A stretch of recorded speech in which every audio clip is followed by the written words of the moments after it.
kami dari kelompok 1 akan mempresentasikan tentang materi simulasi jaringan FTTH Jepun. Tapi untuk itu jadi kami mengenalkan diri. Perkenalkan saya Christopher Sopir, NIM 23024148. Sahabat Ruangan Kuasa, NIM 23024147. Perkenalkan, nama saya Sariwan Rizlia Veronica dengan NIM 23024150. Saya Jessica Rompas dengan NIM 23024149. Jadi sebagai pembuka, perlu kita pahami bahwa FTTH atau Fiber to the Home adalah teknologi jaringan akses yang menggunakan sambungan optik hingga ke rumah pelanggan. Nah, keunggulannya meliputi bandwidth besar, kerendaman rendah, dan bebas dari interferensi elektromagnetik. Jadi kami menggabungkan konsep ini dengan teknologi GPON, yaitu jaringan optik pasif berstandar GPU, GPU-T, GPU, DG 984 yang mampu mentransmisikan data hingga 2,5 gigabit per second downstream dan 1,25 gigabit per second upstream. Teknologi ini sangat efisien dan ideal untuk kebutuhan internal modem. Oke, saya akan menjelaskan bagaimana simulasi kami dilakukan. Pada saat itu kami menggunakan perangkat lunak opti sistem untuk melakukan simulasi jaringan FTTH Jepun berbasis D. Nah, lanjut. Nah, metodologi simulasi yang kami pakai itu, yang pertama kami menggunakan software opti sistem 7.0, lalu komponen yang di dalamnya itu ada TX, fiber atau optical fiber, ada attenuator, lalu splitter 1x8, ada RX dan analyzer. Nah, parameter utama itu yang pertama itu untuk kekuatan sinyalnya 1.310 nanometer dengan 1 GB per second. Lalu panjang kabel fiber itu 10 km tambah 0,1 km tambah 0,15 km, lalu splitter itu 10 dB, attenuator 0,2 dB. Lanjut. Nah, untuk skema topologi yang kami buat di dalam ini terdapat 4 bagian. Yang pertama itu STO, kedua ODC, ketiga ODP, dan roset. Nah, di dalam STO itu terdapat optical transmitter, konektor, lalu optical attenuator. Nah, di STO ini untuk terhubung ke ODC, dia menggunakan kabel fiber, optical fiber dengan kekuatan sinyal itu 13-10 nanometer dengan jarak itu di sini length 5 km. Nah, masuk di ODC. Di ODC terdapat komponen 2 konektor dan 2 optical attenuator dan 1 splitter 1x4. Untuk konektor ini kami menggunakan kekuatan sinyal 0,2 dB, lalu attenuatornya kami menggunakan 0,02 nanometer. Lalu itu setelah itu dihubungkan ke ODP menggunakan optical fiber dengan spesifikasi sama yang kami gunakan di STO untuk terhubung ke ODC. Nah, di dalam ODP itu terdapat 4 komponen. Dan tadi ada dua konektor, 1 attenuator dan 1 splitter 1x8. Nah, kita lanjut ke bagian proses atau ke customer dari STO, ODC, ODP, lanjut ke proses untuk pembagian ke customer-customernya. Nah, di dalam proses itu terdapat 1 optical attenuator, 1 konektor, 1 splitter 1x2, lalu ada optical receiver, dan optical receiver itu ada 2, dan ada optical transmitternya untuk menghitung seberapa kuat sinyal optik. Nah, di bagian luar jaringan proses itu ada diagram analyzer dan data analyzer. Nah, itu untuk memeriksa apakah sinyal optik terdapat banyak noise atau tidak. Masih di skema topologi, apa fungsi STO, ODC, ODP, dan roset? Fungsinya pertama STO, Central Telepon Otomatis, mengirim sinyal optik dari pusat layanan ke jaringan distribusi kondisi, membagi sinyal optik ke beberapa jalur menuju area pelanggan. ODP mendistribusikan sinyal optik ke masing-masing rumah pelanggan, sedangkan Roset menerima sinyal optik, mengubah data, dan mengukur kualitas sinyal. Kita lanjut.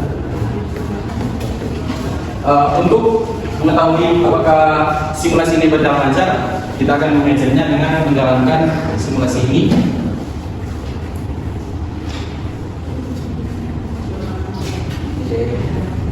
Lalu kita cek untuk optical power meter. Di sini 0, minus 13.530, dan kita akan mengeceknya dengan diagram. Berdasarkan simulasi menggunakan perangkat lunak optik sistem, kami memperoleh Q faktor sebesar 12.953 dari 59 dari hasil analisis beranalisa. Dan nilai ini bahkan lebih tinggi ketika dianalisis dengan diagram analisa. Selain itu, bit error atau bar yang dihasilkan sangat kecil, yakni mencapai order 10⁻⁴, yang menunjukkan bahwa hampir tidak ada kesalahan dalam proses transmisi data. Kita lanjut dari sisi tampilan sinyal diagram. Dari sisi tampilan sinyal diagram menunjukkan bentuk yang sangat terbuka dengan delay sebesar 2,8 kali 10⁻⁵ yang menjadi indikator bahwa sinyal sangat bersih dan stabil, bebas dari gangguan signifikan.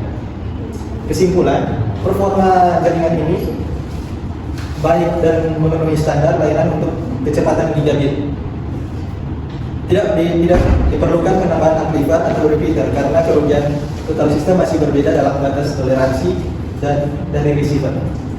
Kita masuk pada kesimpulan dan saran. Jadi berdasarkan hasil simulasi, dapat disimpulkan bahwa jaringan FTTH GPON yang kami rancang sangat layak untuk diimplementasikan, dan semua indikator performa menunjukkan hasil yang memuaskan. Nah, untuk pengembangan ke depan, kami menyarankan agar dilakukan simulasi dengan rasio splitter lebih besar seperti 1:16 atau jarak fiber yang lebih panjang, agar dapat mengetahui batas kemampuan sistem. Dan selain itu, kami menyarankan juga penambahan cadangan daya minimal 3 dB dalam desain nyata guna mengantisipasi degradasi komponen seiring waktu. Oke, jadi sekarang kita akan memulai tanya jawab. Silakan. Baik, terima kasih atas kesempatan. Kami dari kelompok 7 ingin bertanya, apa parameter yang biasanya dianalisa atau dianalisis dalam simulasi FTTH? Terima kasih. Baik, perkenalkan nama saya Kamis Moran dari kelompok 4. Izin bertanya, apa kendala saat melakukan simulasi di optik sistem? Oke, pertanyaan lagi. Baik, terima kasih. Saya dari kelompok 3 akan memberikan pertanyaan. Apa kelebihan menggunakan optik sistem dibandingkan perhitungan manual dalam perancangan jaringan FTTH? Oke, baik. Terima kasih.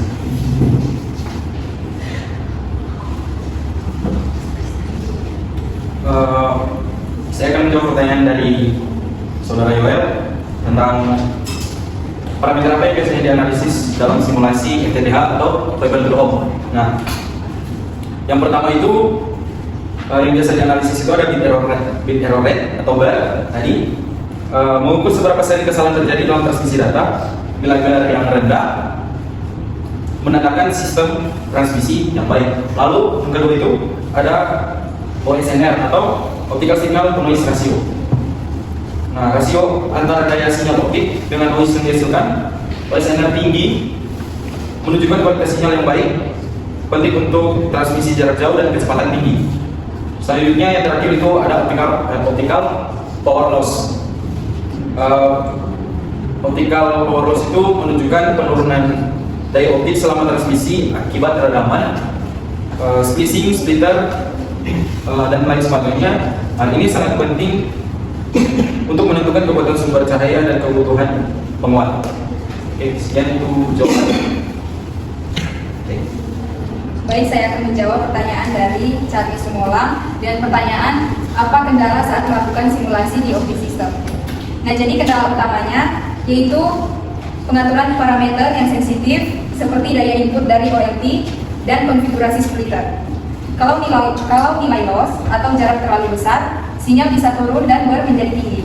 Kami juga belajar bahwa hasil simulasi bisa berubah jika konfigurasi transmisi optiknya tidak ideal. Terima kasih.